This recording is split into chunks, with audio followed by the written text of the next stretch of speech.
Well, I think that self-flagellation is the perfect term. And there's no doubt that we have institutions in Britain who are in some way connected to slavery, and they may well have profited from it.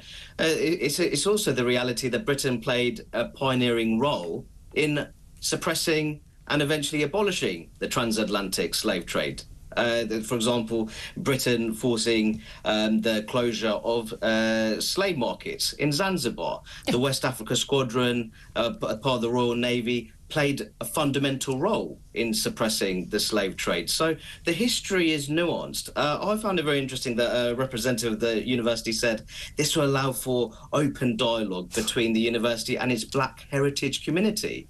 What is the Black heritage community? Yeah. British Black people are incredibly diverse, and they don't necessarily sing from the same hymn sheet when it comes to someone might be from Jamaica who may well have had a family that were descended from slaves. Someone from Nigeria, well, they've not descended from slaves, so what's it got to do with them?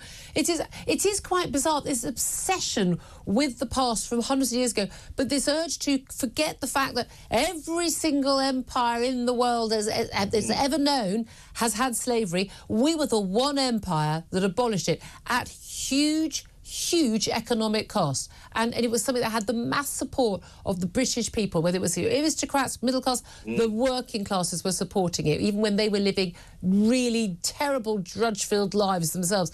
I think we should be celebrating this, not constantly saying, oh, some people made some money out of doing horrible things. Yeah, most people who have come from very rich families, at some point their families, hundreds of years ago, did some pretty bad stuff.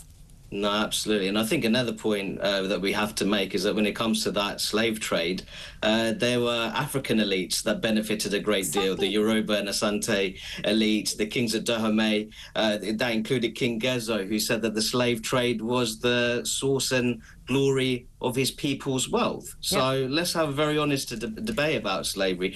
But I think that more generally, what I want to see in terms of education in the UK, I want to see greater education and economic opportunities in inner city areas where they're young and aspirational, ethnic minority young people. I'd rather focus on that. I think that many of these debates are a distraction. And quite often when we have these debates, they're not entirely honest. And I think if we have this debate on reparatory justice, there's a study by the University of West Indies that said that the UK owed nearly £26 trillion. It's funny, isn't it? It goes up virtually every week, doesn't it?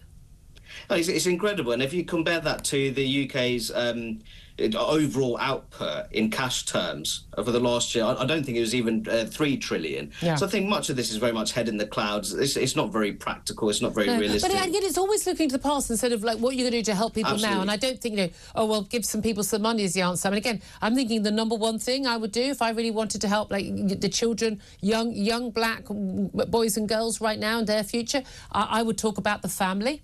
I would talk about the need to keep family unit together, the breakdown of the family in the Afro-Caribbean community, not in West African communities who come to live in this country, but the breakdown of that of families, white working class and black Afro-Caribbean communities is devastating. That's doing more harm than anything else right now today. No, absolutely. And this is there's one stunning stat which shows that when it comes to children aged up to 15 years, 63% of children at that age who fall in that age bracket within the Black Caribbean population live in a lone parent home. 63%. Just to put that in perspective, the corresponding figure for their peers of Indian origin, just 6%. So if we really want to talk about opportunities for young black people, I think we need to have an honest debate as opposed to being distracted by these conversations, these pseudo-intellectual conversations on slavery.